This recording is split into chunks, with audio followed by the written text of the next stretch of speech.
Hare Krishna. Om Jnana Jnananjana Chakshurunmilitam Yena Tasmai Shri Gurave Hare Krishna.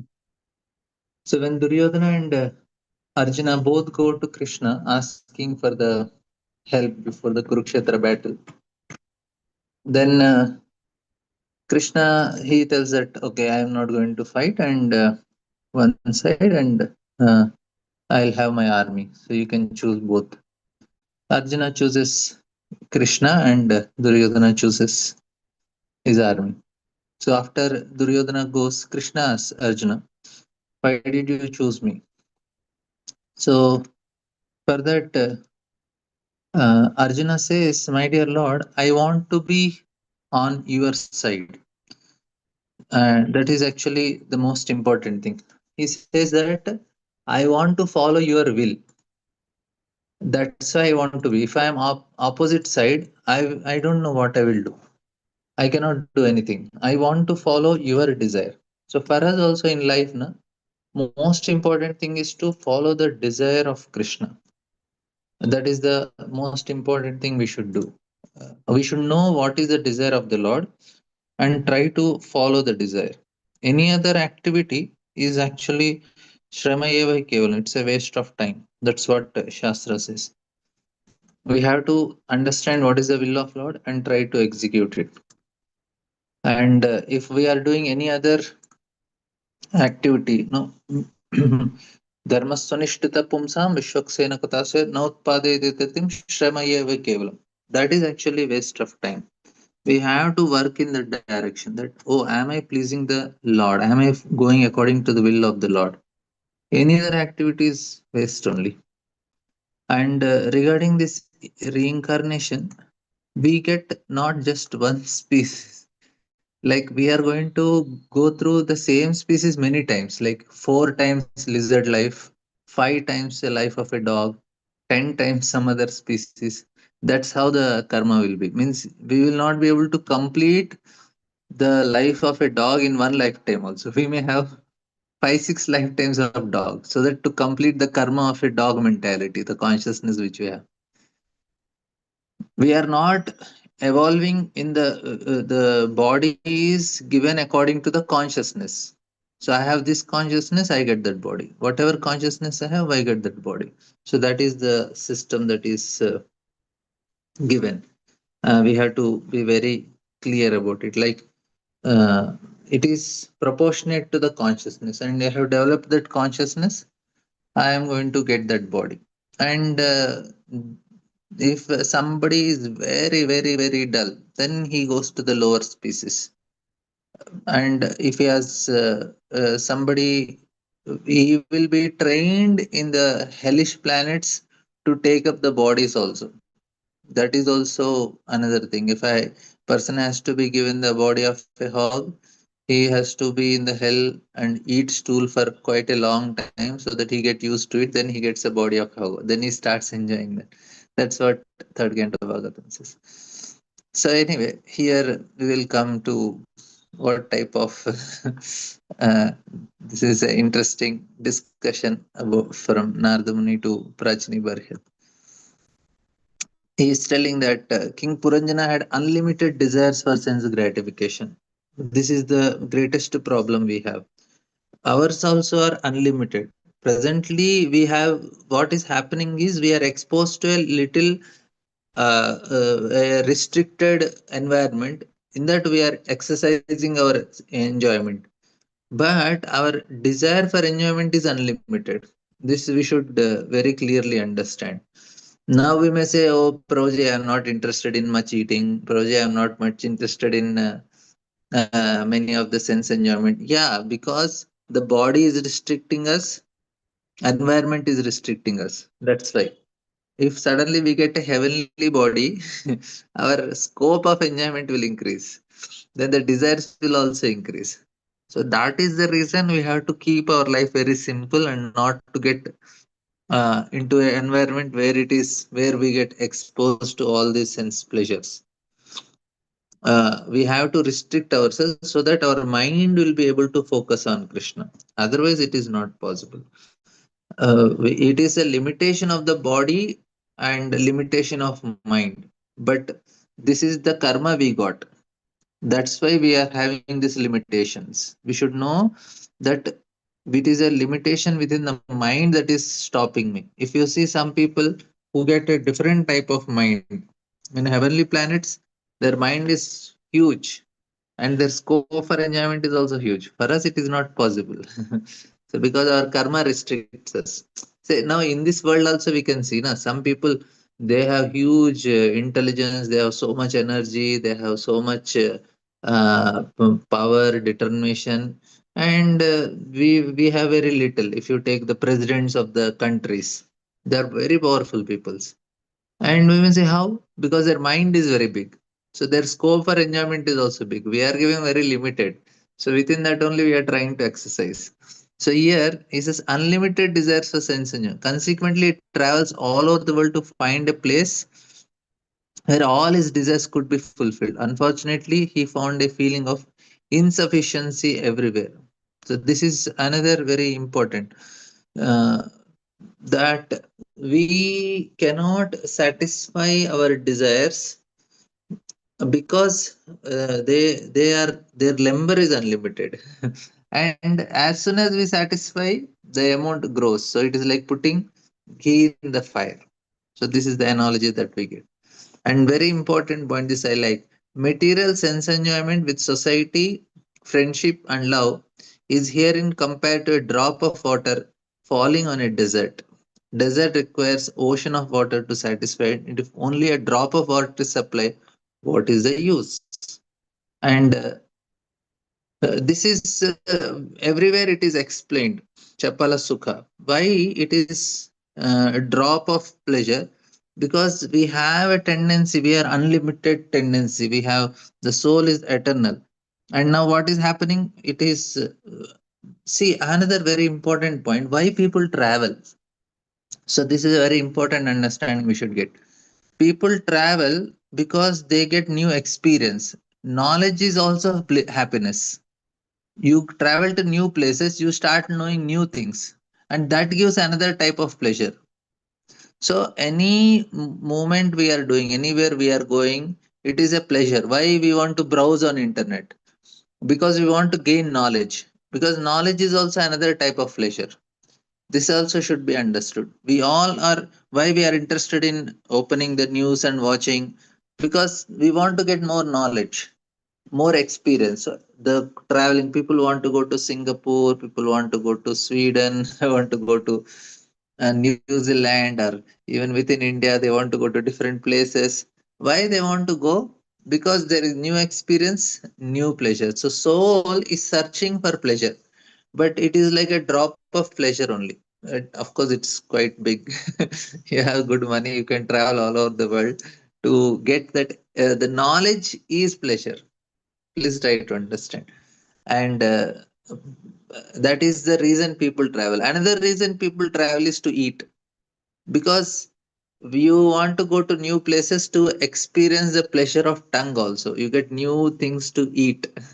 That is like anywhere, any traveling means eating only. If you are not eating traveling, people say what is the point in traveling? They go for eating. Two things are there: you are to sightseeing and food. This is what people travel for. And Prabhupada writes that, however, complete enjoyment cannot be achieved separate from Supreme Lord. In his wandering in different species of life, the living entity may taste some type of enjoyment in one body or another, but full enjoyment of senses cannot be obtained in any material body. Thus, Patanjali, the living, Puranjana, the living entity wanders in different types of bodies, wherever meets, uh, but wherever meets frustration in his attempt to enjoy. In other words, spiritual spark covered by matter cannot fully enjoy the senses in any circumstance of life. A deer may become absorbed in musical sound vibration by the hunter, but result is that it loses its life. Similarly, fish experience. So here all the examples are given. Now the important thing is other species, na, they have a better facility for enjoying that particular sense compared to humans. We have a particular ability to enjoy the senses, but the ability to enjoy the senses for animals is much more than in humans also. That's why if you enjoy a particular senses more, then material nature will provide you that type of body where you can enjoy.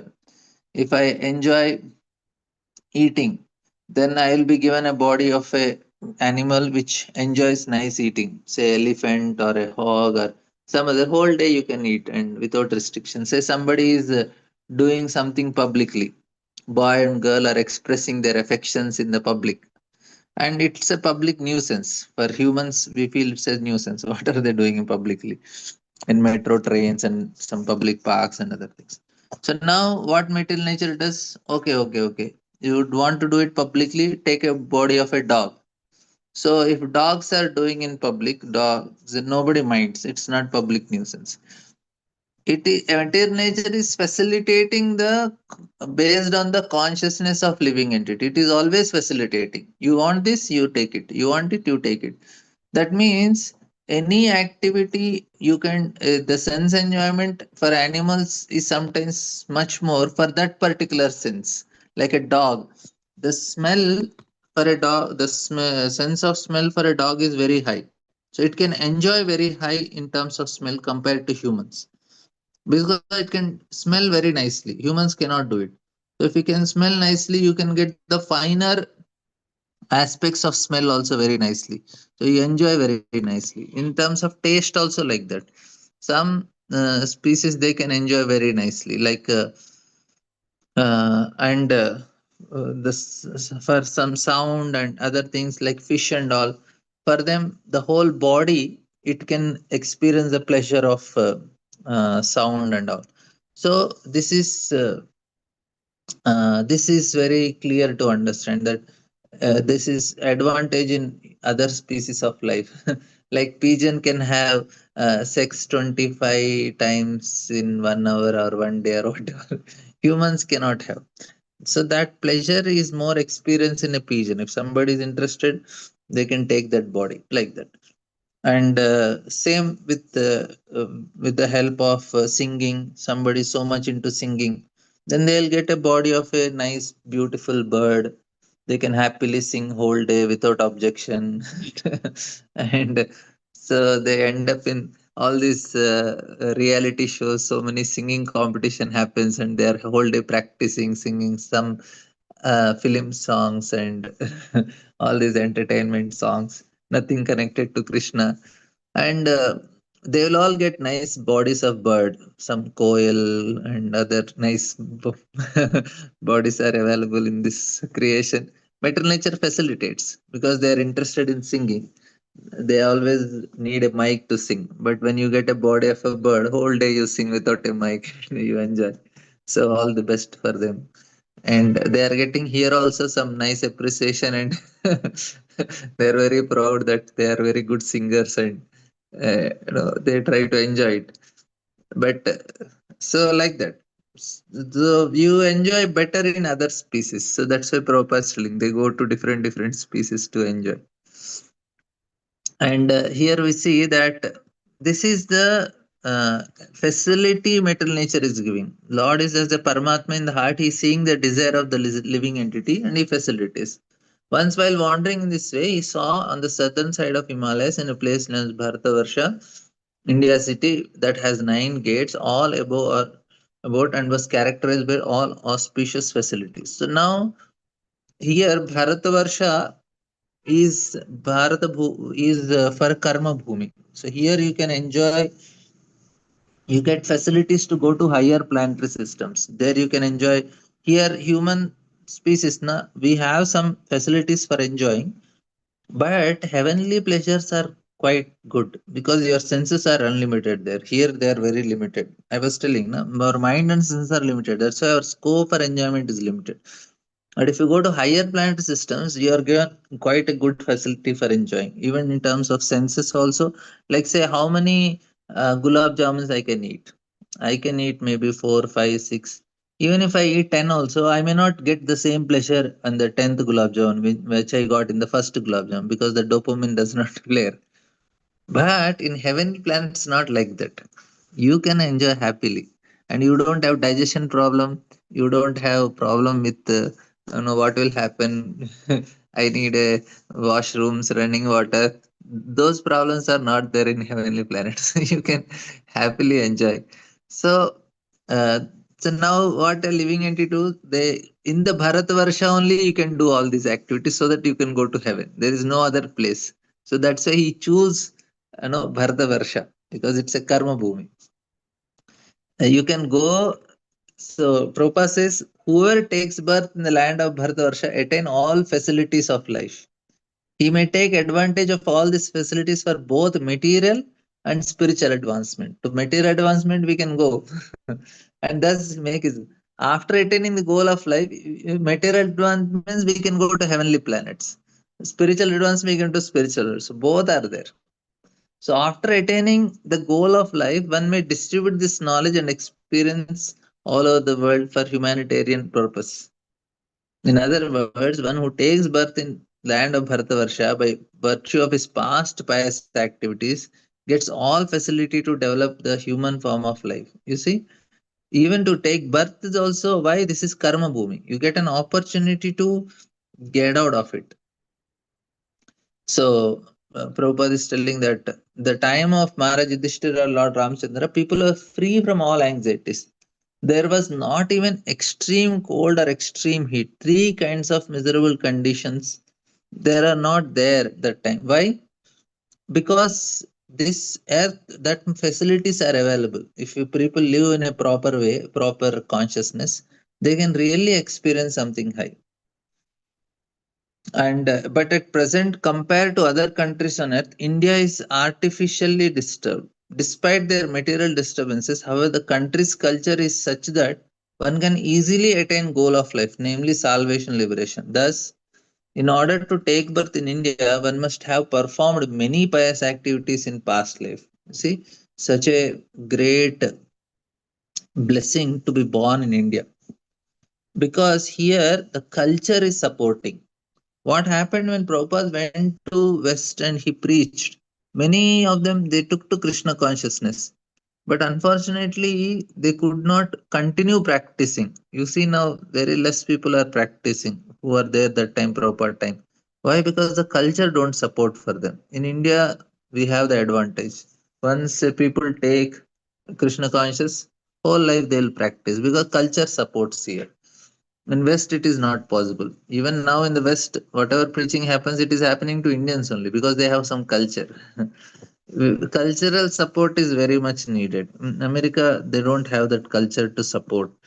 Like here in the villages, you do preaching and you go on to some village and tell, okay, from today onwards, chant Hare Krishna 16 rounds.